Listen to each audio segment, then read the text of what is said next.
Anda kembali menyaksikan Apa Kabar Indonesia Malam. Kita lanjutkan diskusi kita malam hari ini bersama dengan Pak Menteri. Pak Menteri, kalau dari tadi kita bicara soal minyak kita, tapi yang juga banyak masyarakat penasaran, apalagi dalam Ramadan dan juga kita akan segera menyambut Hari Raya Idul Fitri ataupun Lebaran. Bagaimana kondisi pasokan pangan saat ini? Apakah akan ada perkiraan adanya lonjakan harga begitu ataupun kelangkaan? Jadi 9 bahan pokok produksinya cukup. Yang biasanya tahun lalu itu Januari Februari harga tertinggi beras selama merdeka 16.000 rupiah per kilogram. Sekarang alhamdulillah bergerak di 12.000, 13.000, ada juga yang 11.000 lebih. Jadi ini yang kita syukuri.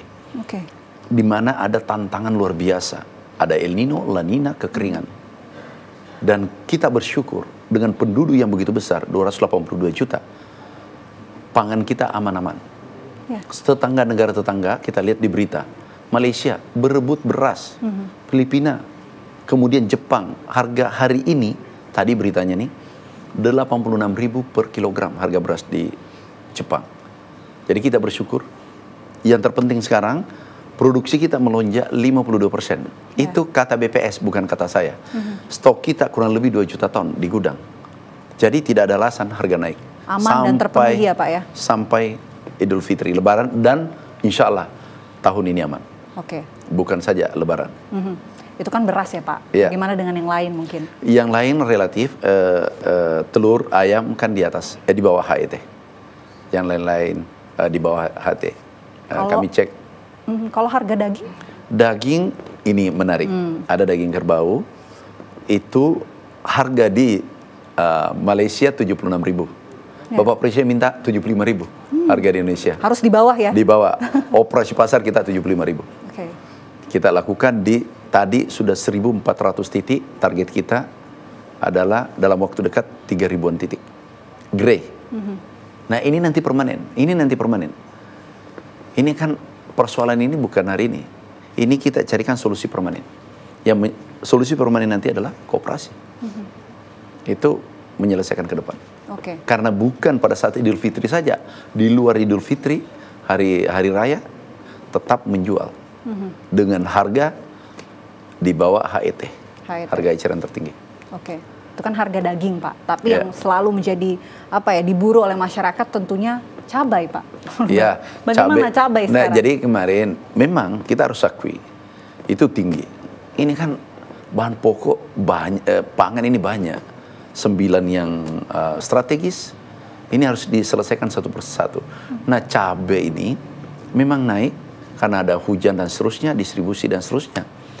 Kami gerakan pertanian, kami masuk kemarin ke pasar di Jakarta, itu dari satu tempat ya, itu dari harga 90.000, 100.000 turun menjadi 60.000. Jadi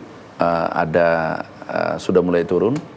Tetapi jangan terlalu turun, karena pernah juga 5 bulan lalu harga cabai berapa? 3.000. Tahu kan? 3.000 per kilo.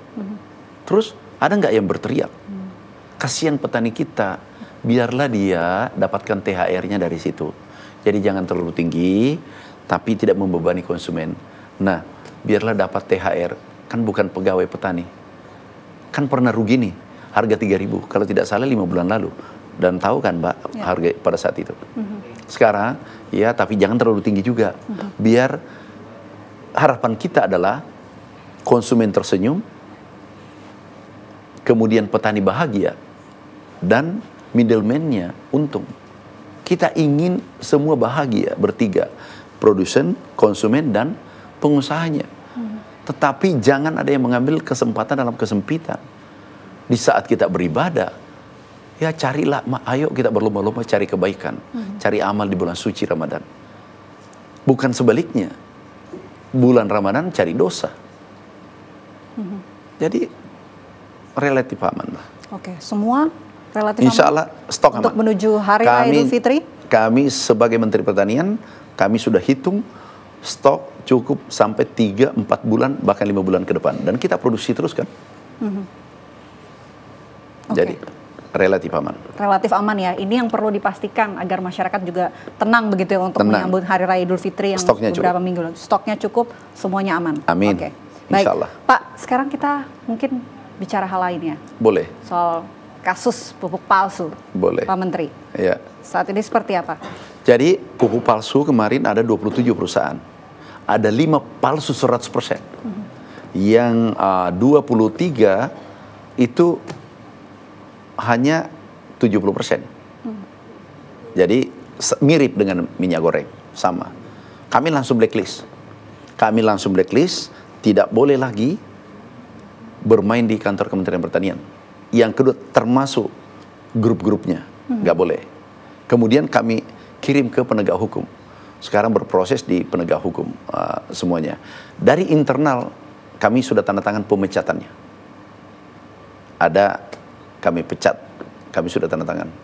Kemudian kami non-jobkan, itu mungkin ada 20-an orang.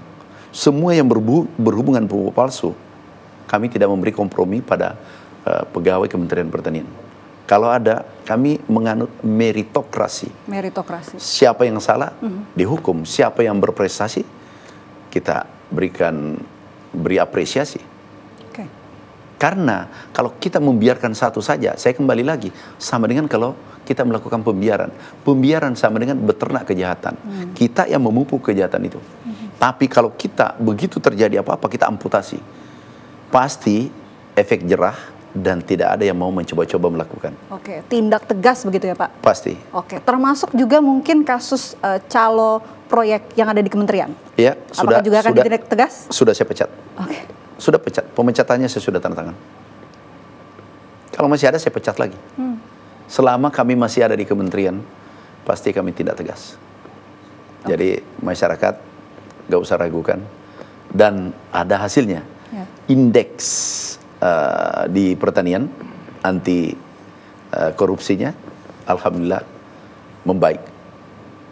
Keterbukaan membaik, dapat penghargaan baru-baru dan diundang oleh KPK untuk testimoni. Jadi terukur gerakan kita, ternyata membuahkan hasil. Dari Menpan RB dan dari KPK. Oke, kalau bicara soal hal-hal ya, kesannya nih ya Pak, hal-hal yang menyusahkan rakyat, Bapak ini terkesan tegas begitu, galak banget begitu Pak, menanggapi adanya statement seperti itu?